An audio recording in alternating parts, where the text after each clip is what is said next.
I'm on the road, I've been living in the fast lane. And I've been trying to grow, I've been thinking about my past ways. Back when I was broke, they was looking at me mad strange. They were counting me out, now they count on me now. Hey, count on me, count on me, count on me, yeah. Count on me, count on me, count on me, yeah. Hey, they were counting me out, now I am the one and they count on me now. Hey. Don't tell me nothing if you never been about it. All the hating and the doubting, yeah, been around it. I feel the vibe out, know I can't be tied down, so I had to ride out. Did it for myself, no matter how they felt. Broke out of my shell, now I'm doing well. Way better now the dead, way dead and gone. Now they tryna hit the phone, but I move forward to another episode. I ain't falling for that cap talk, like they typing with the caps lock. I ain't with the flashy fast talk, I just keep it moving like the city hit the next spot. Level up with my day ones, faded from the fake ones. Ran out of patience, waiting for the time, so I had to hit the cruise. Doing as I choose, now I'm doing what I do, I'm coming through. I'm on the road, I've been... Hello, everyone. Thanks for everybody who made the film and just watched the film and joined us the screening of the Small Moments animated shorts. I am one of the curator of this shorts program. My name is Jishin Ja. I go by he him. This is my first year at PAF. I'm so excited to join this Q&A session, to moderate this Q&A session with with 7 of our filmmakers here. So why don't we start with a round of introduction? And okay, actually before that, let me introduce a little bit, tell you a little bit more about the Small Moments. So Irene and I curated the Small Moments animated shorts as one of the short film programs at PAF this year. And there are 8 short films in this program. Yuan Yuan and the Hollow Monster, Firstborn, The Kitchlets, Felt Love, In the Shadow of the Pines, In Passing, and Each Other. So today, now joining with us are 7 of these filmmakers who make 7 of these films. So let's just go introduce yourselves. Let's start with Catherine. Hi, my name is Catherine Chen, and I go by she, her. I am the writer-director of Ren Ren and the Hollow Monster. Yeah. Cool.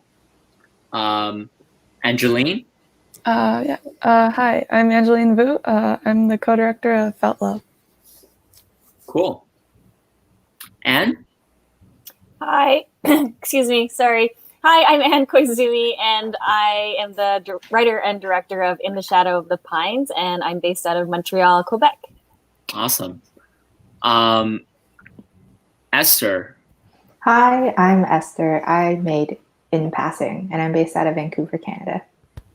Wow, we have Canadian folks today. Justin? Hi, I'm Justin Bruce Lee. I am the director of Firstborn, and I go by with he and him. All right. Clarice? Hi, I'm Clarice. I go by she, her. I'm the director and creator of The Kitchlets. I'm originally from Singapore, but now I'm based in LA. Cool. Arlene, am I pronouncing it correctly? Yeah. Hello, I'm Arlene, and I am Angeline's co-director for Felt Love. I am from San Jose, and I go by she, her. All right.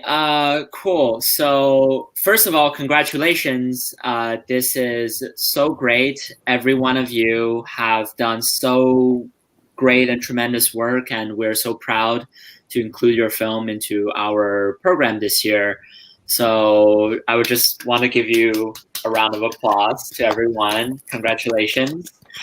And, I guess I will start the conversation with one of my question, because, before I co-curate this program with Irene, honestly, I don't have a lot of experience watching animated films or animated shorts.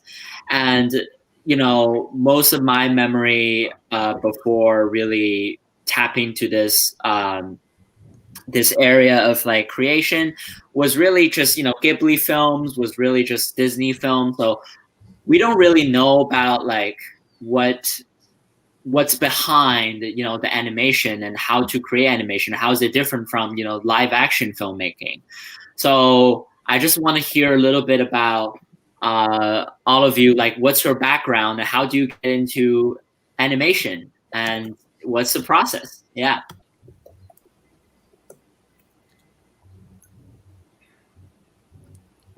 So I started off with a fine arts background. So I went to a fine arts school for a really long time, and then I learned that I like writing and storytelling.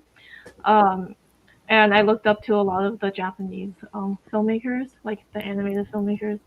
Um, so that's how I ended up in animation. Cool. Yeah.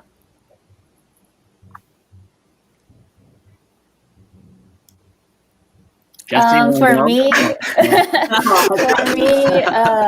since a really young age, my dad always took me to the movies, and yeah, I was also first introduced to animation through Miyazaki, and I think it was when I watched Howl's Moving Castle. That was when I decided that that's what I want to do. That's what I'm going to do. So yeah. Awesome. So how I got into animation, my dad is also an animator / storyboard artist. So I always been inspired as a little kid to draw, and I always like doing quick stories. So that's why I got this passion to do 2D animation and storyboarding. And me, Angeline, and Arlene, we graduated from San Jose State, so we all have the animation degree. I also. Oh, sorry. Go. Oh no, go ahead, Esther.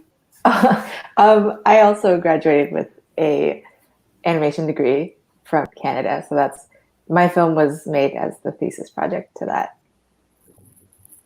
I'm actually a self-taught animator, and I was always interested in the visual arts since I was in high school, and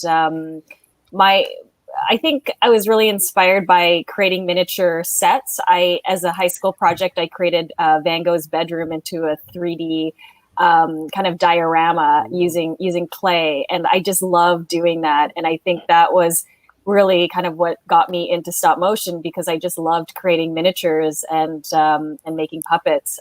My background is in live action filmmaking. I went to a film production program in Vancouver, but it was all focused on live action. So I learned how to stop motion animate through the Aardman Studios. They made a great book on stop motion animation, and I just borrowed it from the library. And basically, I think I was the only one who borrowed it from the library for a year. So, but yeah, that's kind of how I got into it.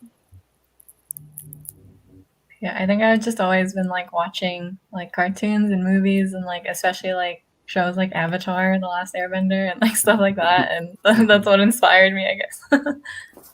Yeah, so when I was little, I also went to the library a lot. So I really liked fairy tales and like movies like The Lion King. So that was what got me really started in like animation. All right. So we have some audience questions coming in. So Sunny Huang asked, your films were beautifully animated. Animation is very dynamic and meticulous craft. How did you animate your characters with regard to their characterization? Anyone wants to jump in? I can start. Right. So my characters are based off of my family members directly. So the older sister is me. The main character is my little sister, and I have two younger sisters. So I kind of merged them to create this one, because I have one sister who is 8 right now. So a lot of the movements I kind of watch how she moves, and then the dad in the film is my dad. So what I do is I exaggerate some of the mannerisms and characteristics that make that character unique. Mm. Yeah. Yeah, I kind of pull from the same source, a similar source with the Kitchlets. Like the main character, Mina, a lot of her mannerisms are based off what I do when I feel a little low or like maybe insecure, like some of those movements that someone might make, and for the little beings, I tried to focus on like just kind of playfulness and the different levels of playfulness each little guy is. So one would be a little quicker, one would be like a more leaderly type character, and I just played with that while animating. Yeah. So with my characters in Firstborn, the main boy Arthur, he's based like a combination between me and my co-creator Eric Bertolfo, who's our animation supervisor also, because like how the story began, when Eric came back from LA, his mom, he had a younger sister, and that's where our sister in the short Aurora was based off of. And in real life, Eric's sister was doing well in her academics and doing well in her like dance competitions, and then Eric, we're all struggling animators, so we're slowly trying to achieve something, but then the mom said something where it kind of hit me too. She's like, Eric, it's okay to not be number one in the family or something like that. I was like, and so like having that pressure as a firstborn, there is a pressure, right? And all we want to do is like live up to our parents' expectations. So that's why we want to create this short. And then and I want to also mix in my kung fu background with back in high school. I do kung fu competitions, so that's how we're able to make Arthur to have this low confidence, but build up his confidence, while Aurora always had this confidence that always wants to support her older brother Arthur. So that's how we got that dynamic thing.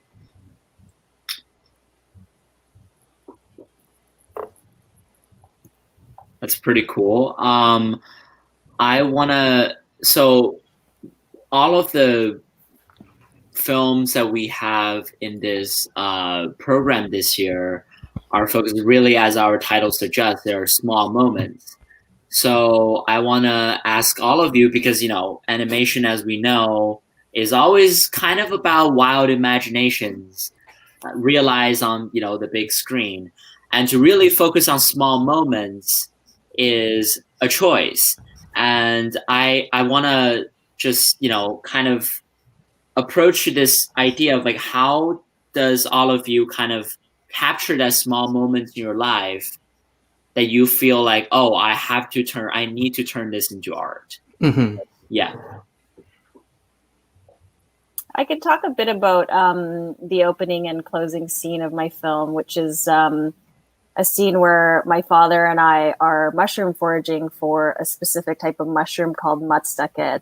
It's a pine mushroom that's really rare and unique. And I would definitely consider that, when I think about it in terms of my memories, it was a small moment prior to, my dad passing away. But when I thought about it, it was actually brought up by my brother, because I was on the phone with him one day and he was talking about mushroom foraging with his wife.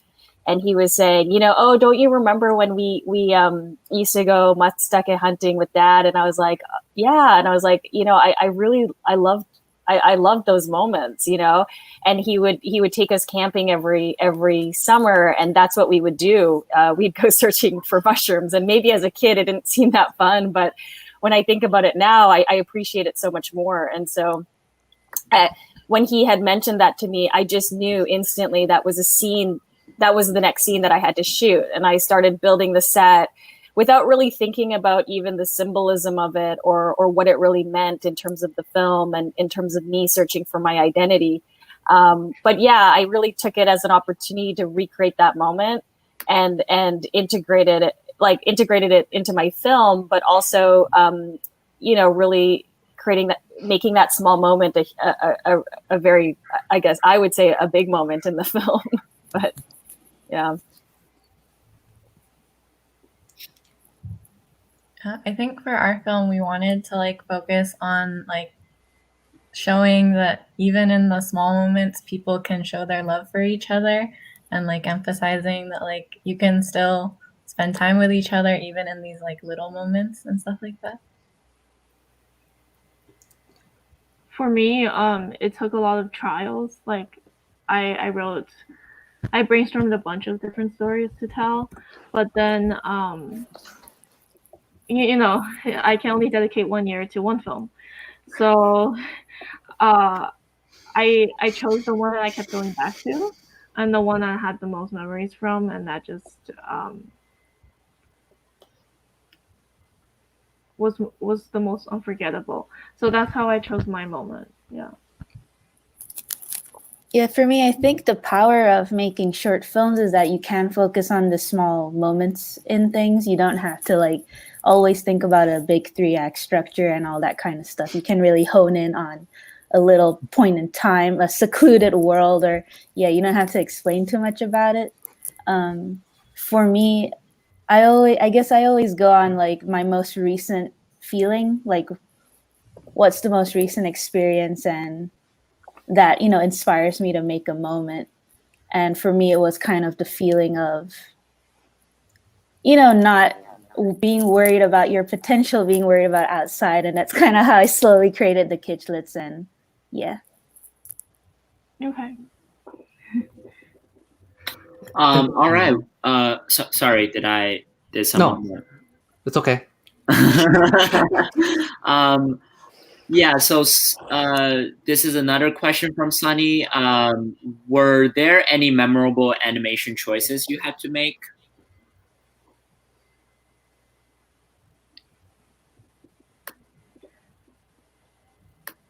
Yeah. So, oh, sorry.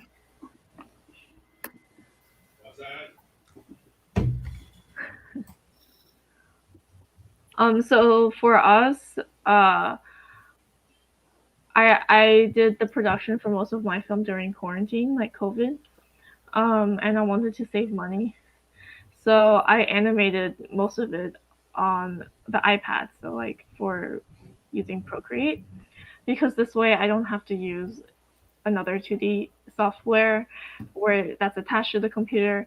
I knew that I had to do a lot of animation, like to do the production for a 7-minute animated short in 4 months. So I had to do a lot of work. So that's also why I chose to use Procreate on the iPad, so I could just be sitting in bed and animate at the same time.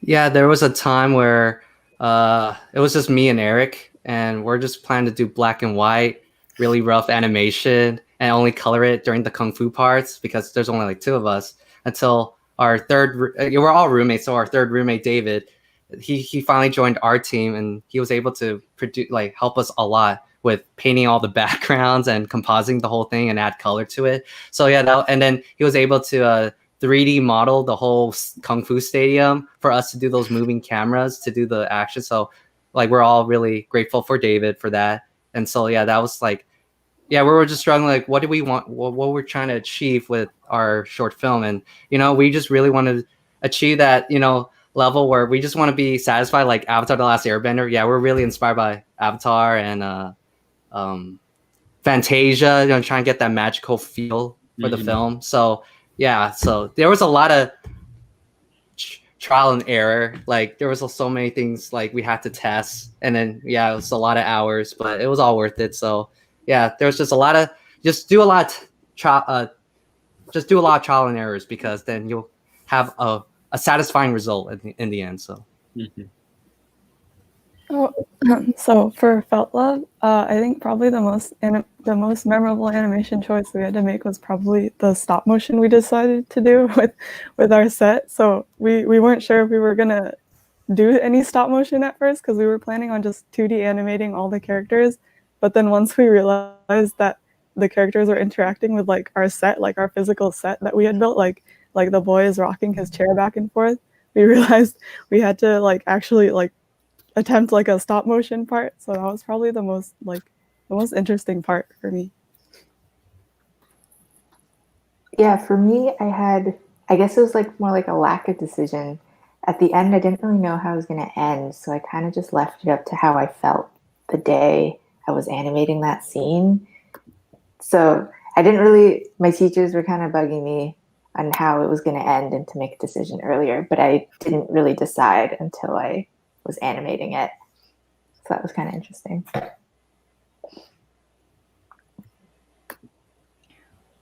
Well, I wanted to do something that would fit the story as well. So I tried to do it in a style where there's a lot of brushstrokes and like smearing to fit the hurricane theme.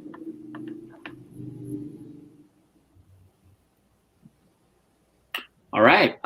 So let's go to the next one. So Casey has this question: what movies or television shows were an inspiration for you to go into animation that works? What works do you admire? I think we did talk about this very briefly in the previous questions, but you know we can go into details. This can be this can be a very elaborate answer to this.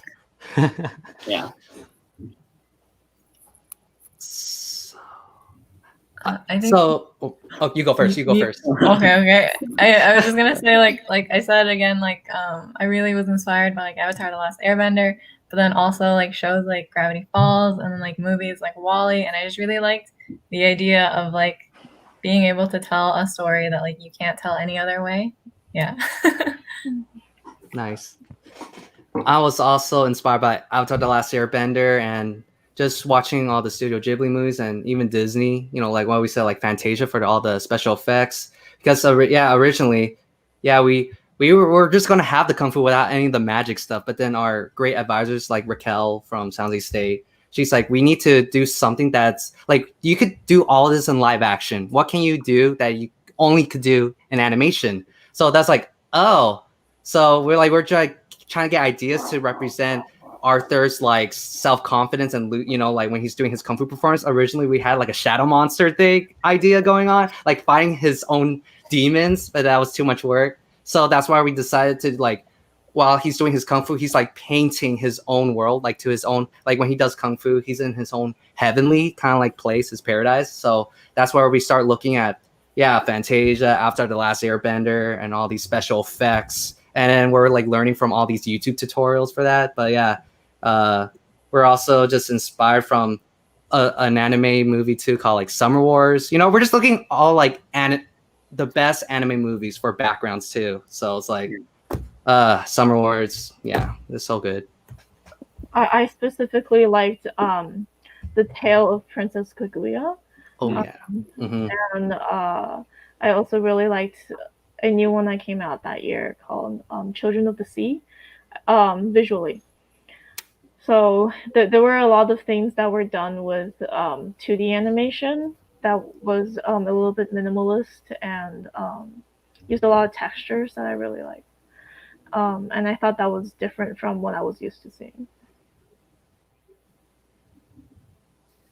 I actually have a question of my own, because I'm from Shanghai. I'm from Shanghai, China, actually. So before I came here, I didn't know like there's a show called Avatar: The Last Airbender, and after I got here, and everybody's like, you gotta go watch the show. Like it's so amazing, and I realized it's like a big deal for like in a lot of like the North America, like animation landscape. And I hear that name a lot today. I just, both in this panel and outside of this panel this morning. So, what's, what does it actually, is it part of the shared childhood memories or teenagehood memories for all of you? Yeah, I totally, yeah. Mm-hmm. Yeah. Mm-hmm. Cool. Yeah, because at least for me, I just really related to the character Aang a lot and just the adventures and what's so great. Like, I feel like it gets better when you watch it as an adult because there's so many messages and themes that's in the short that actually teaches you how to grow as a person. And like, I love Uncle Iroh to death. He's amazing. like with us hearing his wisdom really hits hard, especially as us. I know we're all like animators and sometimes we wanted to give up at one point at time, but like, with Avatar, it really gives us hope in a way and to keep not giving up and all that. And then just the animation style is so, just so inspired. Mm-hmm. And that's just, it's just a big inspiration for me. That's all. Well, And I grew up. oh. Oh, sorry. No, you can go for it. Oh, okay. Well, I was just gonna say, I think for me, like, it was one of the first like animated shows that was not like episodic, and it had like an ongoing story, and I really, really liked that about the show. Yeah, I was gonna say the same Oh, I'm thing. sorry. Yeah, I grew up in Singapore, and we don't. I only had the local channels, and what they do is they curate the different shows from all over the world. And when they got Avatar, I was like, "Is this from Japan or is this from America?" Because it's like it's a series. You know, things that happen in episode 1 are talked about later, and it's not like a new thing every episode. So yeah. I thought that was cool about Avatar. They were trying something new back then. All right, so we have a new audience question just came in. Zeng asked, all of your films had really beautiful and unique artistic direction. What was the process like for landing on the aesthetic you wanted to move forward with your for your films? All right. For our film, we really liked like handmade crafts, and like we were really inspired by the short film Negative Space, and we really wanted to do something like with our hands and something that just felt really handmade and like genuine. For In Passing, it was a lot of trial and error for drawing. I just knew I wanted it to be 2D hand drawn for everything, so I just kind of experimented with different looks till I got it. Usually it starts with like a proof of concept stage where you take one shot and you experiment with that. So I recommend that if you're making your own films. Let me see. Oh, also through the storyboarding process, I have to get used to drawing the characters a lot. So sometimes the characters become a lot more stylized or a lot more figured out as time goes on, like just through the storyboarding process. I would say that my creative ethos is really DIY, and I just like to figure out how to do things on my own. So, you know, everything from like building the sets and you know, painting the backgrounds and going to craft stores and trying to find, you know, different materials that I would be inspired to tell the story because it was so personal. You know, I really tried to integrate a lot of elements of home. I'm originally from Calgary, Alberta, which is very close to the Canadian Rockies. And so I wanted to integrate, you know, some of that imagery into my film, and whether that's using, you know, cutouts or, just, you know, just doing paper cutouts or, you know, making a set with fake flowers. You know, I was just really kind of, a lot of it was free flowing. And it was like, I want to recreate my childhood living room. And, you know, I just started it, and there wasn't a ton of planning, I guess you would say. It was more intuitive.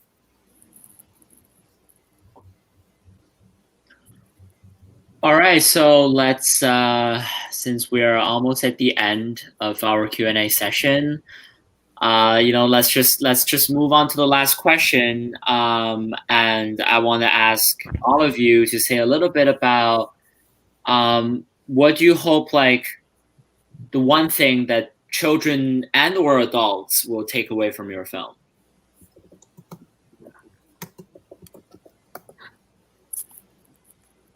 Like one word, maybe one term. one thing that you... Or I don't know how I could say it in one word, but the main message I wanted to show, you know, to tell kids and adults in general, like, just to, like, you should always do your passions just for yourself and not trying to live up to other people's expectations. Like, just have the passion for yourself, and like just having the support, like in our short, just having even this, you don't always need the support of your parents. Like, you can always have the support of your friends, your family, your siblings, or whoever you consider family, and that's all you need. Just have that little support to help you grow. But yeah, just really like gain the confidence. That's the word, confidence. So having the strength for yourself. Mm-hmm. Awesome. Yeah, for our film, I think I want the takeaway to be like, everyone shows their love in like different ways, and like even if you don't think it's there, and people they still love you and they show it differently. Mm-hmm. Yeah, I think for our film, it's just about like finding the time to like spend time with your loved one and like be there with them. Like you don't have to actually like be doing anything like together. Like you don't have to be like outright and like declaring your love or whatever. But like sometimes it's just about the quiet moments and like sitting there with them. Mm-hmm. For the kitchlets, I'd say it's maybe the takeaway message is that magic can be found in any place, and also to always reach out. Try your best to reach out when you're not in the greatest headspace. I would say that that it's never too late to connect with your loved ones, even after they pass away, and even when you do reconnect with them, there's so many discoveries you can make. For me, it would be you can do it. But so much. You can fix your mistakes. You can be a great hero. Just be responsible. Take care. Nice. I think mine was just like a slice of life of Hong Kong. So it was kind of just like get a feel for Hong Kong, I guess. After the mood, it wasn't really a takeaway. It was kind of just like experience Nice. it. Yeah, awesome. All right. Did we get all of you? Did all of you? Okay, cool. I think so. Yeah. All right. Thanks everyone for coming to the Small Moments. It has been a great time. So I thank you for all the audience to attend the screening, and thank you to all the filmmakers. I think we should give another round of applause for everyone here. Good job. Congrats. Thank Big you. moment. It's a small moment. It's a big moment for everybody. So, all right. We should end the live chat now. So, bye. Bye, everyone. Bye, everyone. Bye. Thank you for having us. Thank you. Thank you. Yeah, thank you. Thanks. You say this kill, black and brown, and when will you talk about class in this story? The rest is allegory. Come together, unionize, see it through each other's eyes. No need to fight over supplies while workers save lives. They need protection too. What we gonna do? Organize our way through. And for those behind bars, we must fight hard. Global pandemic, endemic, systemic. No equality, no quality of life, of life, of life. Global pandemic.